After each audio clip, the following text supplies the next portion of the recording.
because the letter of the law says we're responsible for that, we added that along the box. Okay, thank you.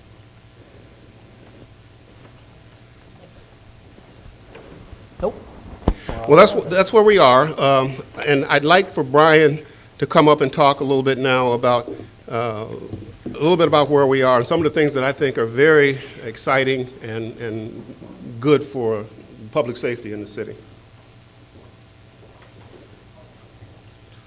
Ooh, my legs are asleep. Mayor Pro Tem, Council, thank you for letting me present to you tonight. Before I get started on my part of the presentation, I would like to take a second to recognize my boss and thank him for his mentorship and his leadership over the last 2.5 years. He's been a very good person to work for, and I appreciate him very much. Wish you luck in your new job. I know you do very well. The city manager asked me to present to you today on a few issues within the police department. One of the first things he asked me to do was talk about police operations since July 1st, how we've reorganized, and also how we're working with other agencies to address crime and violent crime in the city of Saginaw. Provided you a memo. I won't read this to you, but I will go over it section by section and discuss it with you. Currently, with the 55 officers, we have 39 of them assigned to the patrol division. Well, actually 41, 2 of them being lieutenants. There are 10 in the detective bureau, and there are 4 in administration. So as you can see, we've tried to set up the police department as best we can to address calls for service and investigate the crimes that are being committed. The 4 in administration are to help keep the department running as smoothly as it can with as little as we have, and it seems to be working pretty well so far. Michigan State Police have currently have 4 troopers assigned to our major crimes task force, and they also have 18 troopers and 2 sergeants working in the city of Saginaw on proactive patrols. Come the beginning of September, though, the Michigan State Police have dedicated or will dedicate 4 more troopers to the investigative bureau, 2 of which are going to help us work on cases, homicide cases that are a year to year and a half old, what we consider warm cases where we feel like we have a really good chance of solving these, but haven't really had the time necessary to work on them up to this point because of the amount of homicides we've had this year. The other 2 troopers that they're going to give to the detective bureau are going to ease the caseload from our homicide detectives by taking general cases that right now are just piling up on our detectives' desks. So our detectives currently trying to solve homicides as well as solve domestic assault cases. So they're getting a little overburdened. We're trying to relieve that burden to give them the amount of time they need to solve the homicide cases they have in front of them. So we're very hopeful that that's going to happen, and that will help us out greatly moving forward. The second part the manager wanted me to update you on was Part 1 crimes. I have an attachment on there from the Uniform Crime Reporting Index that we report to the FBI on our Part 1 crimes. The Part 1 crimes are selected by the FBI. Up to this point of this year, we have 14% decrease overall in those Part 1 crimes. The most noticeable difference, though, is the 20 homicides are up from 12 at this point last year. We believe right now that 12 of these homicides involve drugs or gang-related activities. The other are domestic-related or part of an argument that didn't go the right way. The good news, though, is that our number of shootings have dropped from 72 to 52 from the end of July last year to the end of the July this year. So over that 6-month time period or 7-month time period, we're actually decreased by 20 shootings. And I believe a big reason that our shootings are down is because we have a lot of the majority of our repeat offenders, our gangbangers that just like to do retaliatory shootings, we have them locked up. The Major Crimes Unit and our Patrol Division have done a very good job of solving cases, being Johnny on the spot in some of these shootings and actually catching the guys with guns on them and allowing us to lock them up. And we're starting to see the downward spiral of that violent crime over the last couple of months. I think that there's some other reasons why our violent crime is dropping. Some of it's been advertised, some of it's not. First is our 55 officers are very dedicated. As the city manager said, they're working very hard to try to make this model work with 55 officers, and they're doing a great job of doing that. You'll also see that they are very dedicated to the city itself. There was a project earlier over on Fulton Street called One Street, One Week cleanup effort. And also just last week at Phelan in South Park, our community police officer organized another cleanup effort for the city. They had huge turnout, and thank you. I saw Bobby DeLeon was here earlier. He showed up with about 70 kids to help out in that effort. It was incredible. What a great turnout. I think a second reason is our public information officer, Sergeant Williams. I think you mentioned him, Councilman Fitzpatrick. He is doing a great job. He's opened up lines of communications that we've never had before. We're getting a lot more tips now than we ever had before, and we're getting a lot more witnesses that are actually willing to testify that are coming forward and helping us out and putting these guys behind bars. And lastly, the Michigan State Police has been a great help. Their proactive patrols, they're helping our detective bureau, has been invaluable for locking people up. And the last item city manager wanted me to address was our response times. As you know, going from, we had about 87 to start July 1st last year, down to 55 this year. There is worry that our response time is going to really jump or increase over the course of that downsizing.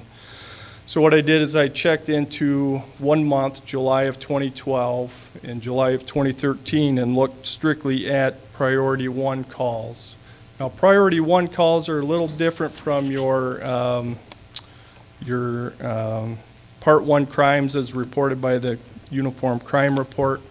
Priority 1 crimes or responses are set up by the chiefs of police in the county. What's a priority 1 call? What's a priority 2 call? It's kind of triaging the calls so they know, dispatch knows which one to send you to first. So if you have a barking dog or a person getting assaulted, they know that you obviously send it to the person getting assaulted over the barking dog. So the chiefs of police selected these priority 1 calls, and I gave you some examples on your report there. What I found is we do have a slight increase in priority 1 call response right now. From the time a call comes into dispatch to the time you get a police officer to your house, last year was about 13 and a half minutes. That includes your travel time to the call. So there's typically about 8 or 9 minutes that it's sitting in the queue to the time it gets dispatched and the time the officer actually gets there. We've jumped just less than 2 minutes to 15 minutes and 20 seconds or 19 seconds over the course of July of this year. So I think we are seeing a slight increase, or a minute and a half thereabout increase in response times, but it's not that big of a as big of a gap as I would have expected, downsizing 30-some police positions. So with that, I'll ask for any questions.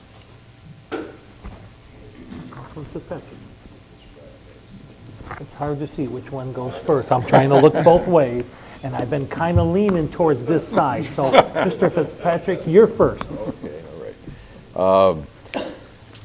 I'm looking, Chief, thank you for all your work, by the way, and I do also commend Mr. Ludos and thank him for the work he's done in the city, and you've been doing that for 40 years. What were you, 10 years old when you started this?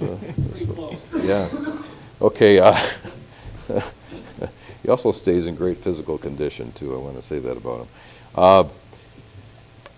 Chief, it has here examples of priority 1 calls. And then you have listed 1, 2, 3, 4, 5. That has nothing to do with, those are just numbering the examples. Or is it- Correct. Those are just a number of examples. Those aren't prioritizing them. Those are what would be a priority one type call. Yeah. Those 5 Okay. examples. There are several priority one type calls. I just listed 5 examples. Some examples, okay, Yes. so like a shooting just occurring is on the same level as the cutting just occurred? or for Correct, instance, yes. That kind of thing, okay. I've never heard that term before, a cutting just occurred. Carrying a weapon in progress, domestic assault in progress, so it's really things like somebody found a body, that type of thing, that Yes. is considered a priority one? Typically, anything that's assaultive in nature, in progress especially, is a priority one. Something where someone's in physical distress is a priority one. All right, thank you. Thank you, Chief Light, for your presentation. It was very well done. Before I get back to you, I want to congratulate Mr. Ludos. Now that it's official, wish you the best. I know you're going to do a good job because you did a good job here. On your page 1 of your presentation, you kind of skipped over this Saginaw Public School officer that's assigned to the Saginaw Public Schools as part of the Youth Initiative Grant for the Saginaw County Yes. Mental Health Department. Can you talk a little bit about that? Yes, Officer Tracy Johnson, she's been working in the Youth Initiative Grant through the Saginaw County Health Department. It's a grant that they have that we are subsidiary for. She works with challenged kids. The school identifies 10 kids in the school that they believe could use her mentorship for life problems, for legal problems, things like that, family problems. Anything she can help them with. She has a structured program on prevention that she puts them through. She works in 5 different schools. If you were to ask me what they are coming up this year, I wouldn't be able to tell you. I know Kempton's one, and same with Loomis. The other 3, I don't remember off the top of my head. Are they elementary school kids, all elementary? Yes, all elementary. Okay, she also had a program that she worked with the Michigan State Police, a leadership academy Correct. that they did. Is that still ongoing? That, they graduated last Friday. Okay. And Officer Williams worked with the Boys Academy, the Youth Leadership Academy as well. Okay, thank you. Go ahead, Councilman Lunt. Mayor Pro Tem. Thank you, Chief. First of all, I have been reading through the paper and talking to citizens, and some people come up to me. And I have to say, I want to congratulate you and your investigative teams, along with conjunction with the Michigan State Police and all other agencies in apprehending these possible criminals that have committed these horrible crimes, from murders to shootings. There has been a lot of positive activity from your department. But I also want to commend the outreach and the bravery of our citizens to actually now coming to you, to the agencies, and talking, and being able to get that courage to understand that we're going to do everything we can to protect them, but to help solve these crimes. There is a lot of them. There is a lot that have been now in the court system, able to be brought to the court system and for those to face judgment. And I just can't say thank you enough, because one of them, he's a friend of mine. I work with him, and it was his brother. And they caught the supposed murderer. And I know they're very thankful, and I know there's a lot of other families out there thankful, and I know there's a lot of other families who are waiting. So just continue to encourage all of your efforts, from everybody that works for the police department and other agencies, and for our citizens to continue to do what they're doing. It's going to help. The more crimes that we can solve, the less crimes there are going to be, because they're not going to commit the crimes, because they're actually people actually going to actually turn them in finally, and that's really going to help our community in the long run. So I want to just say thank you very much.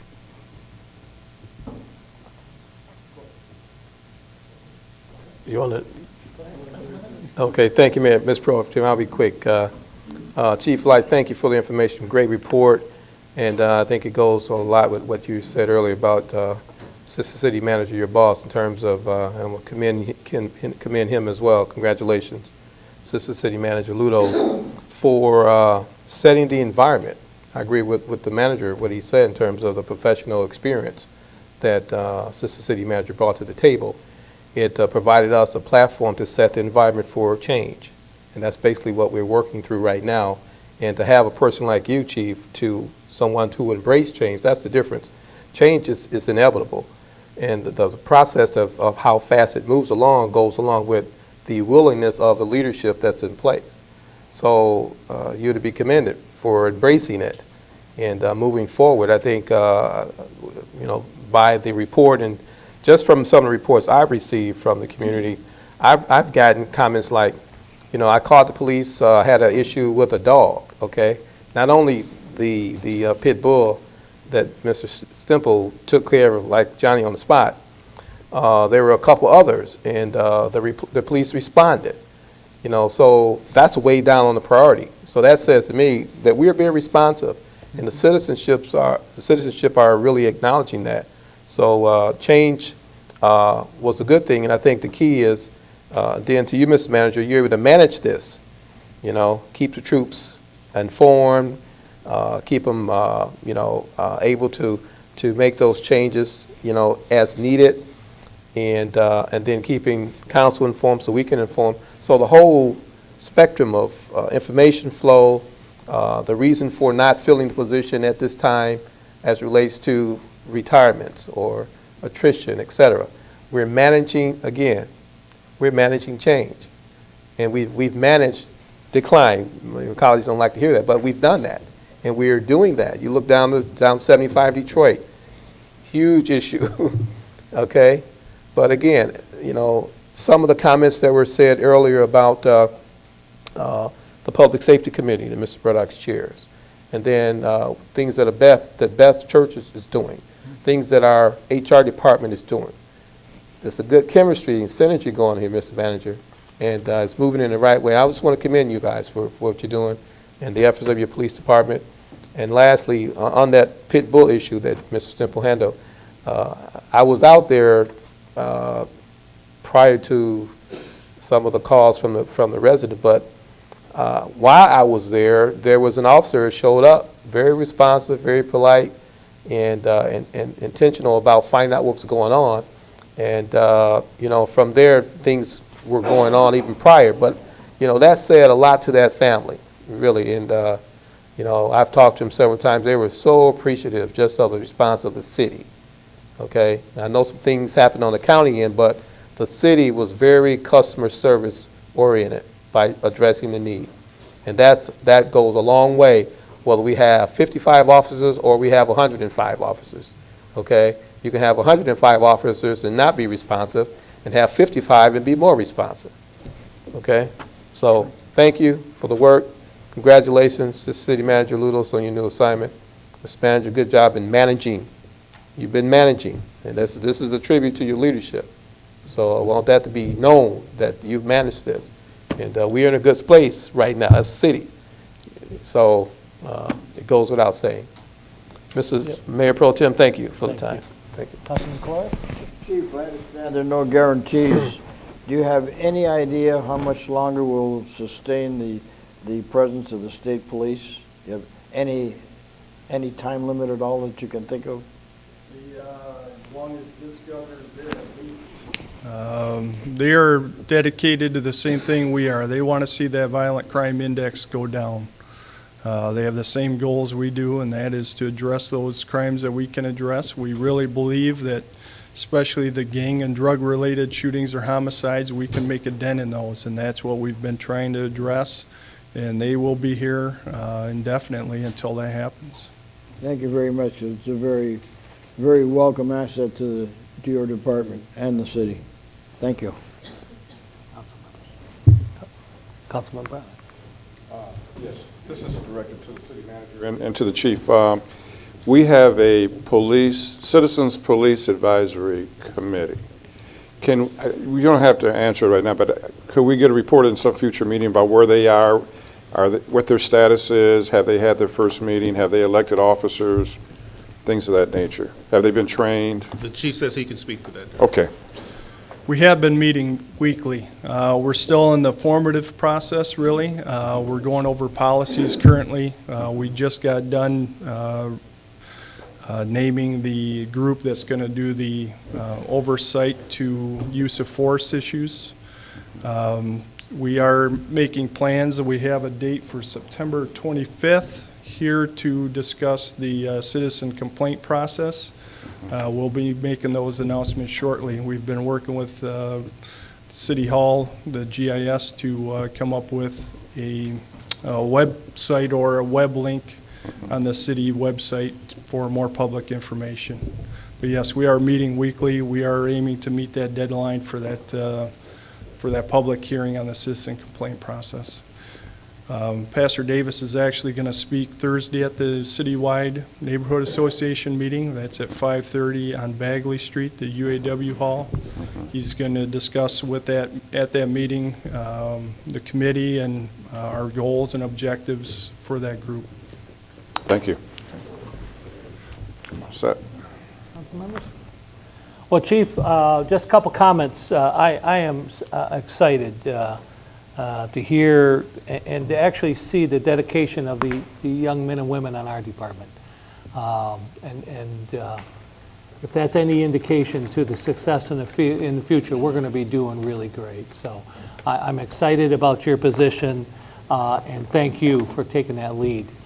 Mr. Ludos, congratulations on the new position as city manager, but I want to make one thing perfectly clear.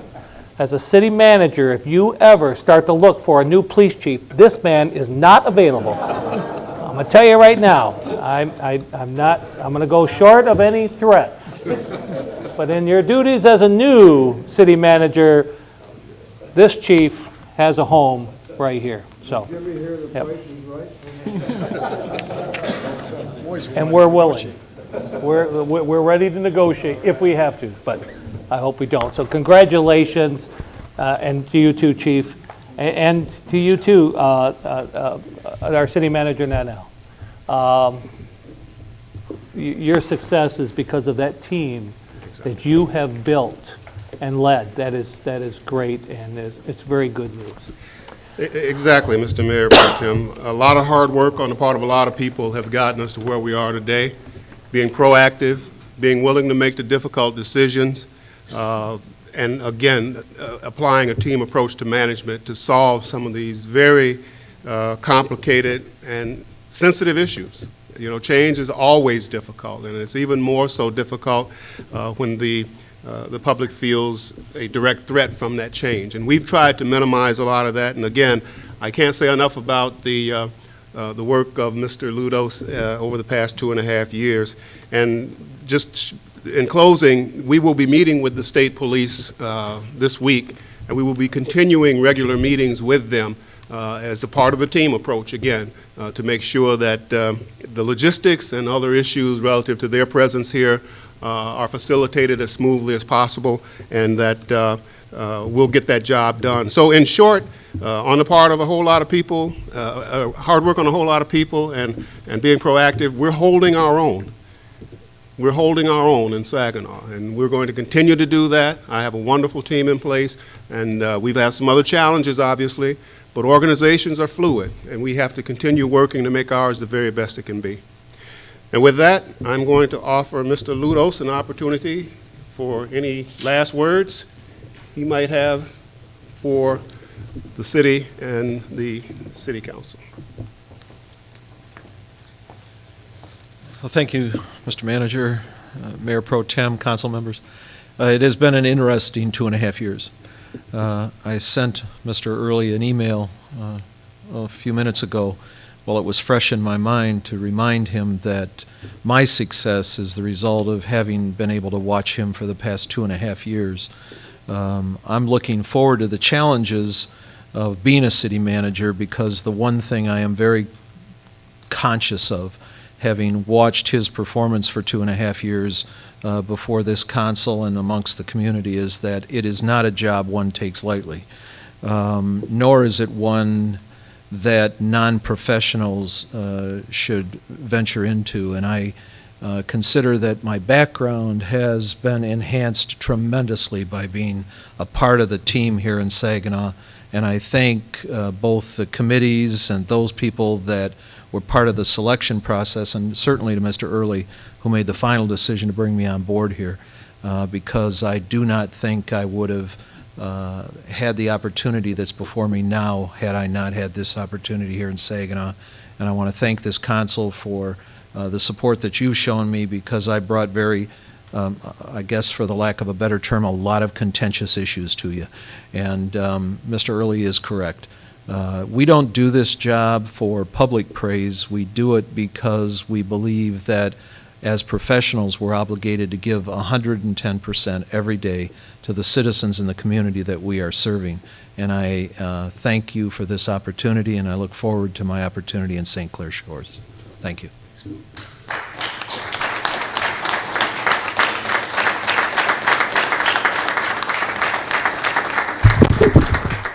Mr. Mayor Pro Tem, that concludes my report.